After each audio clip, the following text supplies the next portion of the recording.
Hello, welcome to the Learn English Lab. Today's podcast, English Listening Practice Podcast, topic name is Art of Note-Taking While Listening. Okay, let's get into it. You know that feeling, right? You're totally absorbed in a talk, maybe hanging on to every word, and then you look down at your notepad, and it's either completely blank. Yeah, the blank page stare. Or maybe worse, it's just this jumble of chicken scratch you can't even decipher later on. Definitely. It's a really common frustration, I think. We've all been there. It really is. Trying to grab those, brilliant ideas as they fly past, but without losing the actual moment. But here's the thing. Taking notes while you're listening, it's not just about writing things down. No, not at all. It's a challenging skill, for sure, but it feels like it could be genuinely transformative. For students, professionals, anyone, really. Absolutely. And what's fascinating, I think, is that it goes beyond just recording information. It's actually about changing how you engage with that information. How you engage? How so? Well, how you process it, how you connect with it, and ultimately how you make it stick for the long term. That jumbled mess you mentioned. It's not just annoying, it's kind of a symptom. A symptom of what? Of a deeper cognitive challenge we all face when we try to listen and capture things at the exact same time. But the good news is there's definitely a way through it. Okay, good.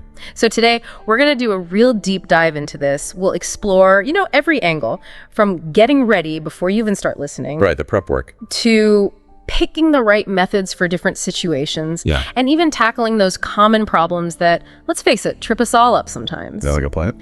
The goal here is really to equip you with practical strategies, things you can actually use to turn your notes from, maybe a source of stress into a genuine superpower. I like the sound of that. A note-taking superpower. So our mission today is pretty clear then. Give you practical, usable strategies grounded in, the science, but also real-world examples, tailored to help you get really well-informed, efficient, and turn those fleeting ideas into something solid, something lasting. So let's maybe start with the foundation. Why is this so tricky? Okay, so we know it's important, we feel the frustration, but honestly, trying to listen intently and write things down at the same time, sometimes it feels impossible, like patting your head and rubbing your stomach. Why is it such a mental workout? What's actually happening inside our brains? Yeah, it's a great question, and cognitive science gives us some really useful answers here. The core challenge boils down to something called cognitive load theory. Cognitive load. Basically, think of your working memory. That's a part of your brain holding and processing information right now, like a temporary mental workbench. Okay, like RAM on a computer. Sort of, yeah. And it has a very limited capacity. It's like juggling, right?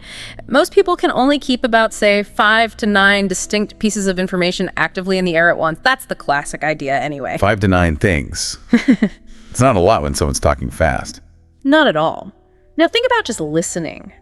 Your brain is already doing complex stuff.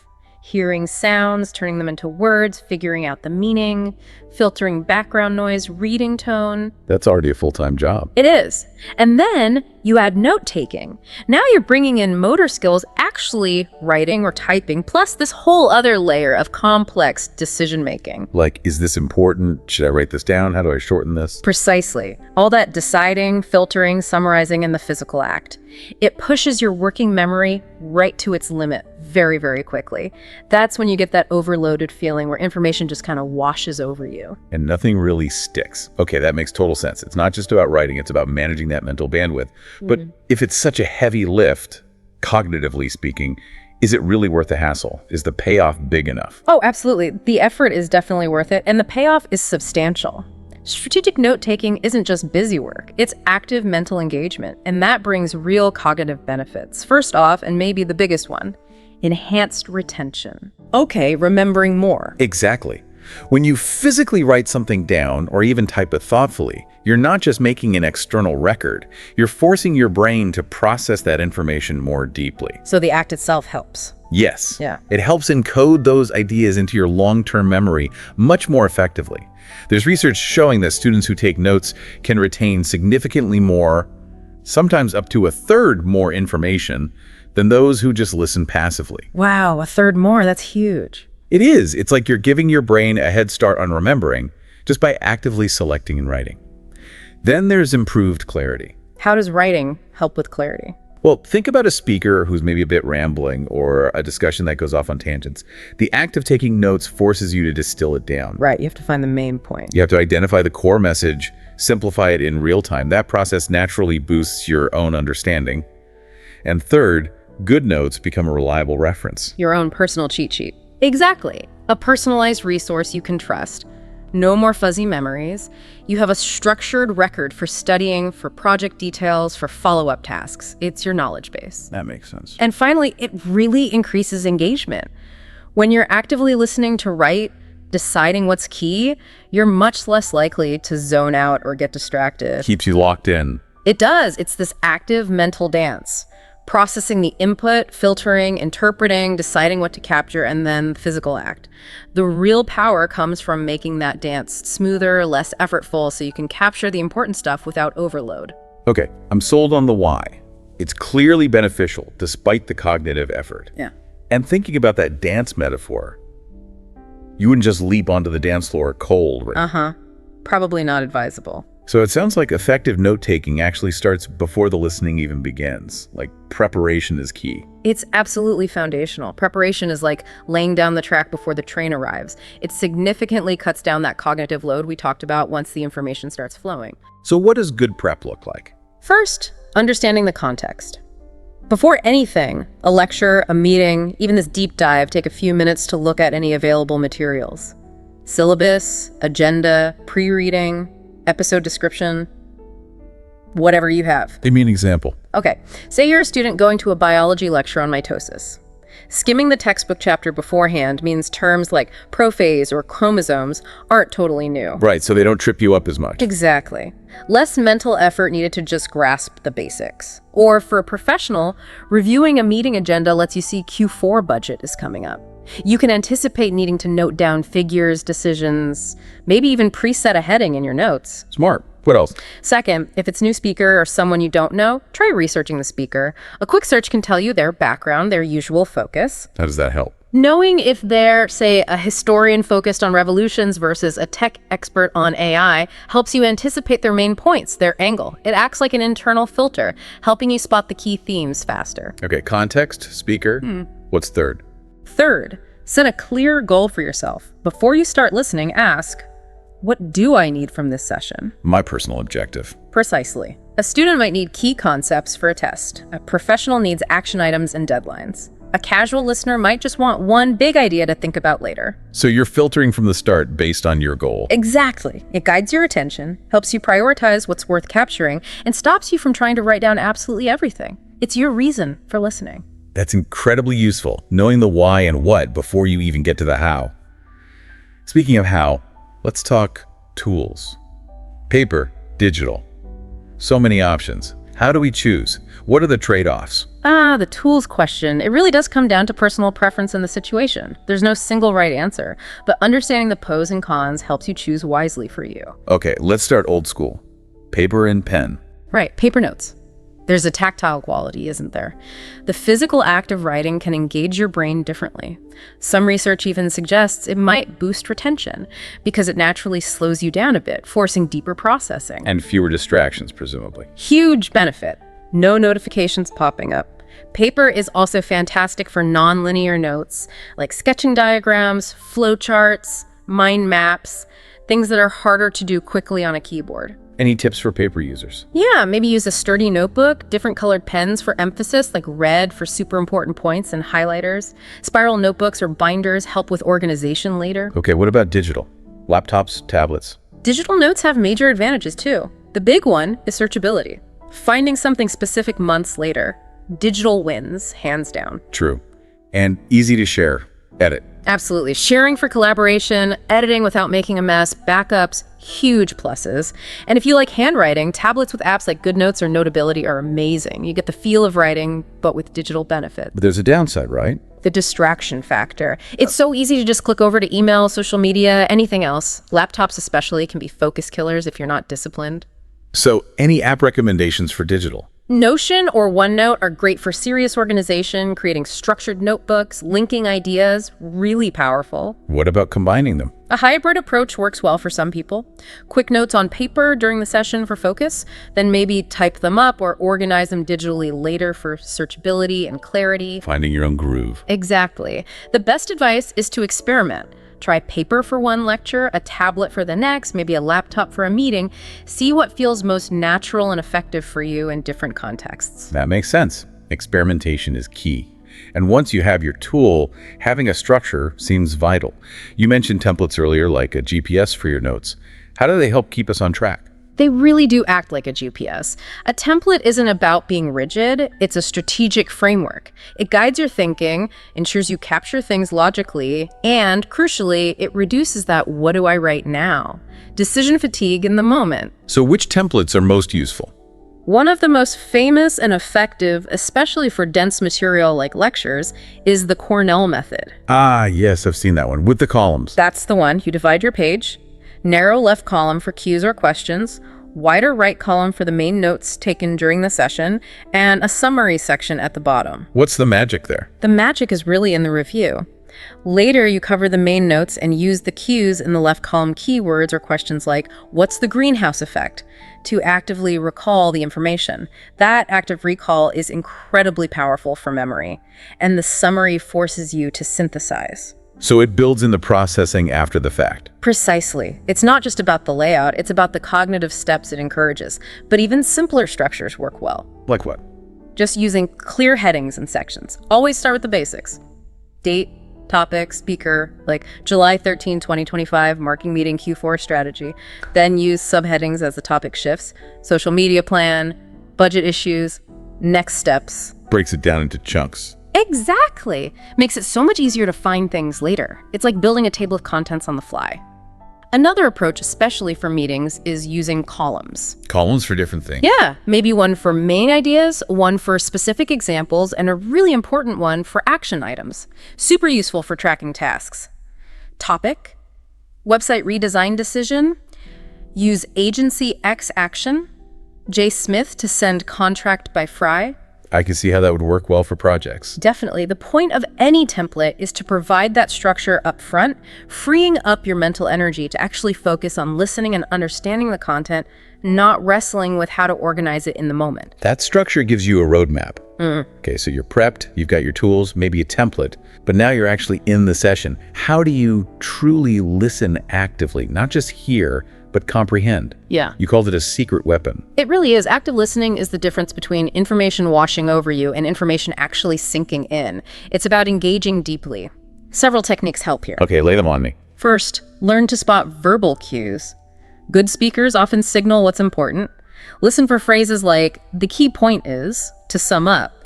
What's critical here is, or even just a change in tone or pace. Like little signposts. Exactly. If a professor says the primary cause was X, your note-taking radar should ping. That's a core concept they're flagging for you. What about nonverbal stuff? Absolutely crucial too. Watching nonverbals. In person, look for pointing, gestures, leaning in, maybe slowing down for emphasis. Online, watch for repeated slides. Bold text, maybe the speaker looking directly at the camera for a key point. Visual hints. They often reinforce the verbal message. And third, a powerful internal technique. Mental paraphrasing. Mentally rephrasing what you hear. Yes, in your own words as you listen. If the speaker gives a long, complex sentence, quickly translate it into a shorter, simpler idea in your head. Like if they say, urbanization intensified due to industrial mechanisms, you think, factories pulled people to cities. Ah, so you're processing and condensing it immediately. Exactly. It boosts your comprehension and helps you decide what's concise enough and important enough to actually write down. You're pre-digesting the information. That mental paraphrasing sounds like a great hack. But, even with these techniques, long sessions, the mind wanders, zoning out happens. How do you fight that? How do you stay engaged when it's dense or just goes on for a while? It's a universal challenge, isn't it? Sustained focus is hard, but there are subtle strategies beyond just listening harder. One is using subtle physical engagement, especially in person. Like what? Simply nodding occasionally, maintaining gentle eye contact, maybe a slight smile. It sounds small, but it creates a feedback loop. It signals to your own brain, hey, I'm engaged here, and it can help you stay connected. Interesting. What else? If there's a chance for Q&A, use it. Even if you don't ask a question, jot down the questions others ask and, crucially, the answers. Why is Q&A so useful? It often clarifies muddy points, addresses common confusion, or highlights what the audience, and maybe you, found most important or unclear. The answers are often concise gold mines of information, like Q effect of CO2, A traps heat, raises temps, bam, key info. Good point. What if you just feel your focus drifting mid-sentence? Don't just fight it grimly. Try taking micro breaks, tiny mental resets. Yeah. Zoning out on purpose for a second. Sort of, but controlled. A slow, deep breath. Wiggle your fingers or toes. Briefly shift your posture. Maybe even a quick, tiny doodle in the margin, a star, a spiral. Just a few seconds. Does that really work? Surprisingly well for many people. It's like hitting a mini refresh button for your attention span, acknowledging the drift and gently guiding focus back without losing the thread completely.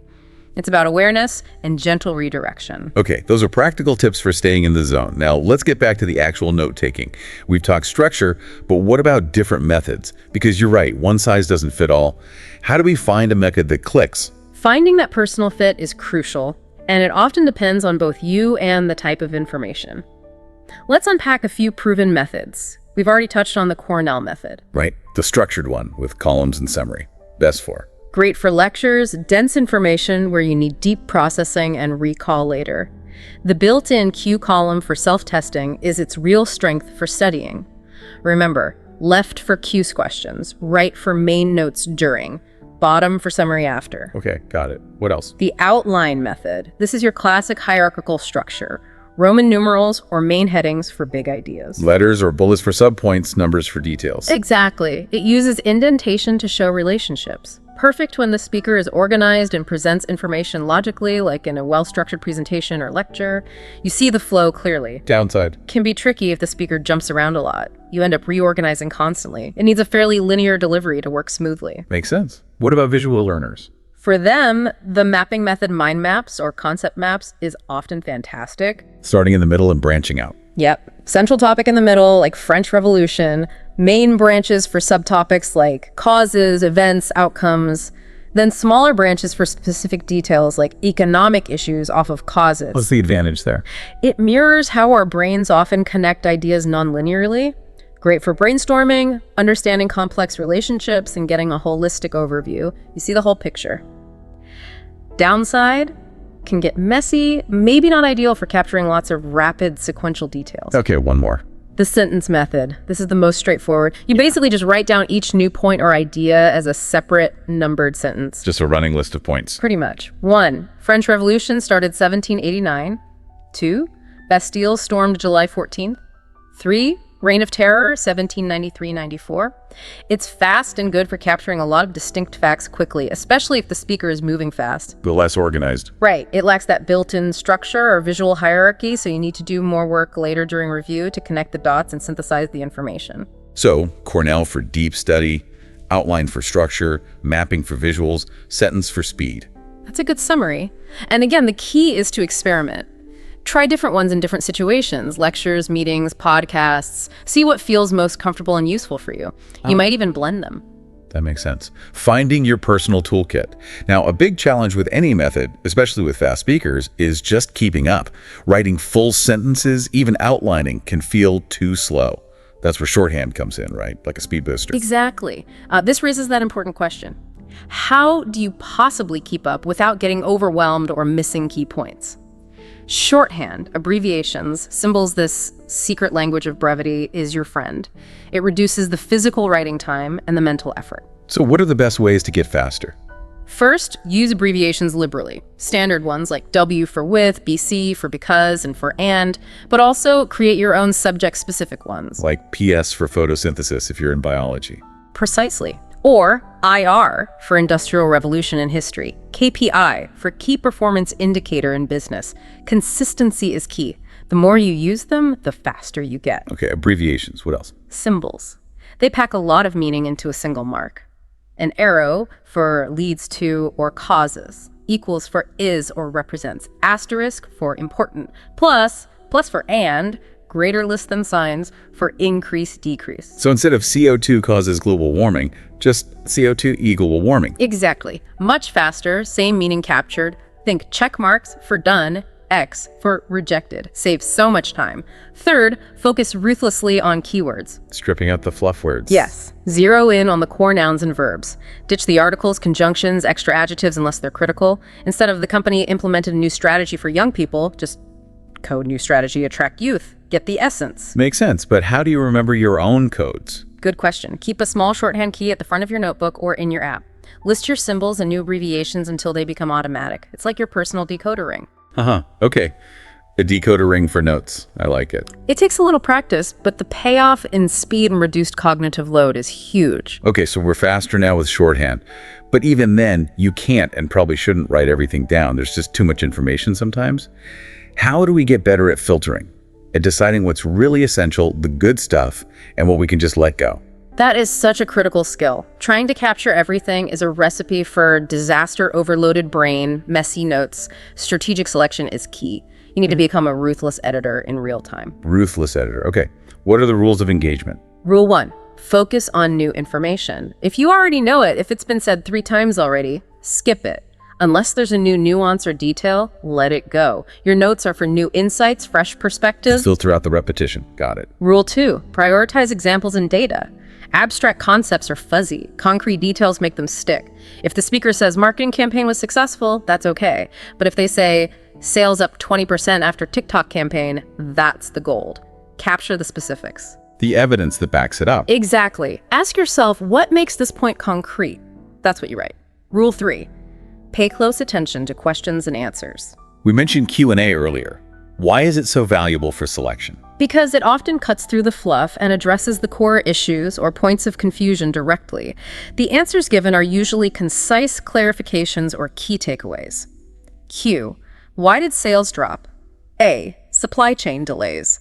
That's essential info. Okay, new info, examples, data, Q&A, anything else? Yes, especially for professionals. Action items, what needs to be done, who needs to do it, by when. Note these clearly. J. Smith to draft report by July 20. This makes notes immediately useful. And for students, maybe assignment deadlines or study points. Absolutely. The principle is the same, what requires future action or attention. As a general rule of thumb, if you'll need this information later for a test, a project, a follow-up, a key decision, write it down. If not, you can probably let it pass. Be purposeful. That's a really practical filter. Okay, so fast forward. The session's over. You've listened actively, used shorthand, filtered like a pro, but now you have, well, notes. Yeah. Maybe still a bit messy. What happens next? Because raw notes aren't the superpower yet, right? Exactly. The session ending isn't the finish line for effective note-taking. The post-session polish is where the raw material gets transformed into a truly valuable, usable resource. This is where the magic really solidifies. So what does that polish involve? First, go back and ensure you have clear headings and subheadings. Even if you sketch them in quickly during the session, make them clear now. Lecture 4, ecosystems, key concepts. Meeting, Project X budget. It makes navigation so much easier later. Like tidying up the structure. Precisely. Second, think about white space. If your notes are crammed together, go back and add some breathing room. Leave margins, skip lines. It makes them much easier to read, less daunting to review, and leaves space for adding thoughts later. Good point. Yeah. Dense notes are hard to revisit. Very. Third, use highlighting or visual cues strategically. Now that the pressure's off, go back and mark the truly key points. Definitions, action items, maybe questions you still have. Use color, bolding, whatever works for you. It draws your eye later. Okay, structure, space, highlights. What's the most critical step? Reviewing and refining. And do it soon, ideally within 24 hours. Why so quickly? Because the information is still relatively fresh in your short-term memory. This is your chance to fill gaps, decipher scribbles you couldn't read in the moment, add details you remembered but didn't write down, consult slides, or ask a colleague if needed. This review process is active consolidation. It locks learning into long-term memory. It's not just tidying, it's reinforcing. Exactly. And as part of that review, try to summarize. Write 2-3 sentences at the end of each set of notes, capturing the absolute core message. Photosynthesis uses sunlight, CO2, water, glucose, oxygen, 2 stages. It forces synthesis and gives you a quick reminder later. Cornell method summary, but for any notes. You got it. Finally, organize them systematically. Digital notes. Use tags. Biology 101, Project Falcon, and folders consistently. Paper notes. Binders with dividers, clear labels. Make them findable. So they become a real, searchable knowledge base. That's the goal. Not just a pile of notes, but a resource you can actually use and build upon. But that post-session work sounds crucial. It really elevates the whole process. Now, we can't ignore technology these days. We've touched on digital tools, but how can tech really level up our note-taking, assuming we don't just get distracted by it? Yes, the double-edged sword of technology. It raises that important question: amplifier or distraction? The answer really depends on how mindfully you use it. Used well, tech can be incredibly powerful. So what are some key tech tools? Well, dedicated note-taking apps are a big one. Apps like Notion let you build complex, interconnected knowledge bases, almost like your own personal wiki. GoodNotes is fantastic for that pen-on-paper feel on a tablet, with all the digital benefits. And Evernote has powerful search, even finding text in images or handwritten scans sometimes. Think about creating a lectures database in Notion, tagging each entry. Really organized. What about recordings? Recordings can be a great backup, if allowed. Don't rely on them solely, but they're great for checking something you missed or clarifying a detail. And apps like Otter can do real-time transcription. So you get a full text version. Yep, which can be amazing. It lets you focus more on listening and thinking during the session, knowing you have the transcript. But you still need to actively summarize and process the key points yourself. Just reading a transcript is an active learning. Good caveat. The processing is key. What about the distraction problem? Crucial to address. Yeah. Use distraction blockers. Apps like Freedom or Focus at Will let you temporarily block websites and apps, social media, news, email during your note-taking time. So you create a focused digital environment. Exactly. You have to be intentional. Technology can amplify your focus or amplify your distractions. These tools help you choose focus. It's about wielding the tech purposefully. That's a great way to frame it. Purposeful amplification.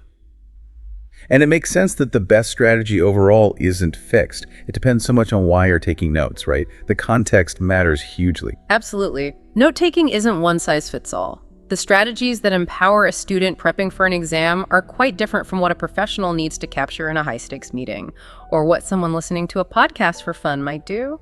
Can you give us some tailored tips for those different contexts? Let's start with students. Okay, for students, the main goal is usually deep understanding and exam prep. So focus on exam material. Listen for repeated concepts, definitions, things emphasized in readings or study guides.